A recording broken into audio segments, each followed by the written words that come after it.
आप लोग स्टूडेंट्स जो जिन लोगों ने जनवरी या फरवरी का एग्जाम दिया है 2017, तो आज जो वीडियोस देखेंगे आप लोग वो 2017 फरवरी के एग्जाम्स के वो क्वेश्चंस हैं जो 2017 फरवरी में आए हैं। तो आप लोग इन क्वेश्चंस को प्रॉपर्ली नोट कर लीजिए क्योंकि काफी इंपॉर्टेंट हैं और आपको ये काफी हेल्पफुल भी रहेंगे। मैं जो वीडियो जनरेट कर रहा हूँ ये आपको यूट्यूब में देखने को भी मिलेगा। चलिए देखते हैं क्या क्या क्वेश्चंस आए थे, किस तरह के क्वेश्चंस पूछे गए थे फरवरी 2017 में। पहला जो सवाल आप लोग देख रहे हैं वो था सेव और सेव एज में दोनों की शॉर्टकट कीज क्या है। क्या दोनों की शॉर्टकट की सेव और सेव एज की एक ही है? नहीं, गलत है। सेव की शॉर्टकट की होती है कंट्रोल एस और सेव एज की शॉर्टकट की होती है F12। तो ये ट्रू फॉल्स में आया था। एक चीज और, आप लोग जब ट्रिपल सी का एग्जाम देते हैं तो उसमें लगभग 40 क्वेश्चन ट्रू फॉल्स के होते हैं और 60 क्वेश्चंस आपके ऑब्जेक्टिव होते हैं जिसमें 4 में से केवल एक ऑप्शन टिक करना होता है। नेक्स्ट क्वेश्चन जो है वो है आप लोगों का सेल्फ फॉर्मेटिंग से जुड़ा हुआ। आपसे पूछा गया कि सेल्फ फॉर्मेटिंग से जुड़ा हुआ सवाल है। चलिए देखते हैं ये क्या है। हम लोग एक्सेल पे बात कर रहे हैं, ये एक्सेल का क्वेश्चन है। सेल्फ फॉर्मेटिंग जो होती है वो हर सेल के ऊपर इंडिपेंडेंट फॉर्मेटिंग है। जैसे कभी कभार आप कोई नंबर्स लिख दीजिए, मैंने यहां पर एक नंबर लिख दिया और उसके बाद मैंने इसके आगे परसेंट साइन पे क्लिक कर दिया। आप देख रहे होंगे कि ये परसेंट में शो करने लगा। लेकिन अगर आपको ये परसेंटेज हटाकर नॉर्मल नंबर लिखना है तो आप अगर इसे मिटाएंगे और अगर आप नॉर्मल नंबर भी टाइप करेंगे तो वो परसेंटेज जरूर टाइप होगा साथ में। इट मींस इसकी सेल की फॉर्मेटिंग चेंज हो गई है। इसको सही करने के लिए आप कंट्रोल 1 दबाइए या फिर इस पर राइट क्लिक करिए, ऑटोमेटिकली फॉर्मेट सेल लिख कर आता है। फॉर्मेट सेल ऑप्शन आप क्लिक करेंगे तो आपके सामने सेल फॉर्मेटिंग खुल जाएगा। आपको अभी ये देखिए बाय डिफॉल्ट वो परसेंटेज पे क्लिक हो गया है। आप इसकी जगह नंबर ले लीजिए और नंबर पे लेने के बाद कितने दशमलव तक चाहिए ये दशमलव भी आप सेट कर सकते हैं। नेगेटिव नंबर्स कैसा चाहिए ये भी सेट कर सकते हैं। एक क्वेश्चन अभी ये भी आया था कि सेल की फॉर्मेटिंग में जो नेगेटिव नंबर्स होते हैं क्या उनको ब्रैकेट में दिखाया जा सकता है? बिल्कुल दिखाया जा सकता है और ओके कर दीजिए। अब देखिए ये 2 दशमलव तक हो गया है।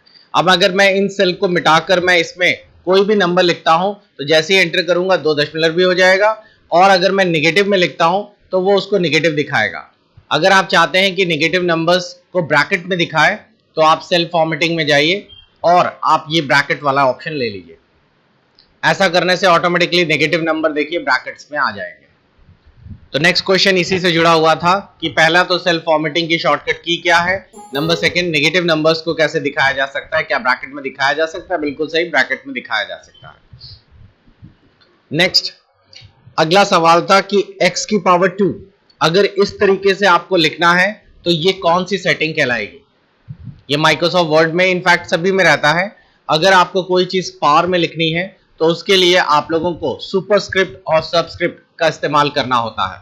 जैसे फॉर एग्जांपल आप log x स्क्वायर लिखना चाहते हैं तो अगर आपने log x स्क्वायर लिखा है तो यहां 2 को पहले सेलेक्ट करिए और 2 को सिलेक्ट करने के बाद ये है आप लोगों का सुपरस्क्रिप्ट। इसकी शॉर्टकट की दी गई है कंट्रोल शिफ्ट प्लस। इन 3 बटन्स को आप एक साथ दबा दीजिए, आप लोगों का ये चीज पावर में चली जाएगी। इन केस अगर क्वेश्चन में पूछा जाता है सबस्क्रिप्ट कैसे किया जाए तो आप सिलेक्ट करिए और इस बटन को दबा दीजिए कंट्रोल प्लस इक्वल टू, यानी कंट्रोल के साथ इक्वल टू बटन दबा दीजिए तो ये बेस में चला जाता है।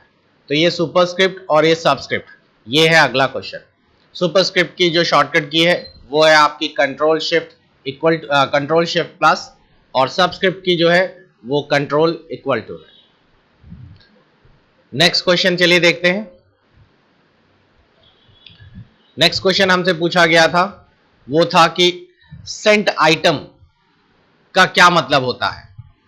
ये आप लोगों की ईमेल आईडी से जुड़ा हुआ सवाल है। अगर आप कभी भी किसी को मेल करते हैं तो मेल करने के बाद अगर आप लोगों को ये देखना है कि आपने किस किस को मेल की है तो वो चीज सेंट आइटम से पता चल जाती है। ये चीज आउटलुक में भी पॉसिबल है। एक चीज और आपको बता दें, कभी कभार ये माइक्रोसॉफ्ट आउटलुक का भी सवाल पूछ लिया जाता है। ये सवाल पूछा गया था कि आउटलुक क्या काम करता है, या फिर ये पूछा गया था वो कौन सा सॉफ्टवेयर है जो आपकी इंटरनेट की ईमेल आईडीज को स्टोर करके रखता है ऑफलाइन। तो उसका सही जवाब है माइक्रोसॉफ्ट आउटलुक। आप आउटलुक से देखिए मेल भेज भी सकते हैं, नई मेल, यहां से आप लोग मेल चेक भी कर सकते हैं। सेंट का मतलब होता है किस किस को मैंने कौन कौन सी मेल भेजी है वो यहाँ दिखाई देता है। इनबॉक्स का मतलब कौन कौन सी मेल आई है वो यहाँ पे दिखाई देता है। जंक मेल वो होती हैं जो कंपनी अपने प्रमोशंस के लिए बीच बीच में फालतू की मेल्स भेजते रहते हैं, वो सब जंक मेल में या फिर गार्बेज में चला जाता है। क्लियर हुआ? इसी तरीके से आप लोगों के पास ये सारे ऑप्शंस आप लोगों को जो यहाँ पे दिखाई दे रहे हैं, सेम ऑप्शंस आप लोगों को दिखाई देंगे अगर आप अपना ईमेल आईडी चेक करते हैं। चलिए उसमें भी देख लेते हैं, उसमें भी क्या क्या ऑप्शंस दिए रहते हैं, जैसे कि ड्राफ्ट और भी ऐसे बहुत सारे। तो हम लोग ईमेल आईडी खोलकर उसके अंतर्गत की सारी ऑप्शंस चेक कर लेते हैं। मैंने अपनी यहाँ पर जीमेल आईडी डाली और जीमेल आईडी चेक कर ली। अब देखिए जीमेल आईडी जब आप लोग खोलते हैं, कोई भी आईडी खोलते हैं, तो उसमें एक ऑप्शन आता है इनबॉक्स। इनबॉक्स यहाँ दिखाता है कि आपकी कौन कौन सी मेल आई हैं। 223 ब्रैकेट में जो लिखा है ये दिखाता है अनरीड मेल्स है। उसके साथ साथ यहाँ दिखाता है ड्राफ्ट। ड्राफ्ट का मतलब होता है कौन कौन सी मेल्स आपने कंपोज तो की थी, बनाई तो थी, लेकिन भेजी नहीं। जैसे कि अगर आप लोग कंपोज क्लिक करते हैं, कोई मेल टाइप करते हैं लेकिन नीचे सेंड नहीं करते, तो वो ऑटोमेटिकली ड्राफ्ट में चली जाती हैं। आप लोग उसे बाद में ड्राफ्ट से ओपन करा के फिर से भेज सकते हैं। नेक्स्ट, अगर कोई मेल इंपॉर्टेंट है तो उनके आगे आपने स्टार लगा दिया। जैसे मान लीजिए मेरे पास ये मेल इंपॉर्टेंट है तो मैंने इनको स्टार लगा दिया इस तरीके से। बाद में अगर स्टार पे मैं क्लिक करता हूं तो जितनी भी स्टार वाली मेल है वो अलग से छट जाएंगी इस तरीके से।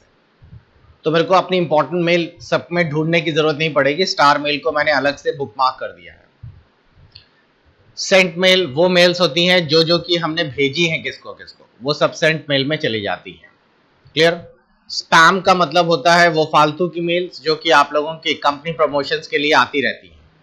और इन केस अगर आप कोई मेल सिलेक्ट करते हैं और डिलीट कर देते हैं तो वो डिलीट हो जाती है, लेकिन अगर आप लोग देखना चाहते हैं कहां पर पहुंची तो ये थ्रैश में चली जाती है। थ्रैश वो जगह है जो आपकी डिलीटेड मेल्स को स्टोर करके रखता है। क्लियर हुआ? तो ये आपके पास ईमेल आईडी से जुड़ा हुआ ऑप्शन था।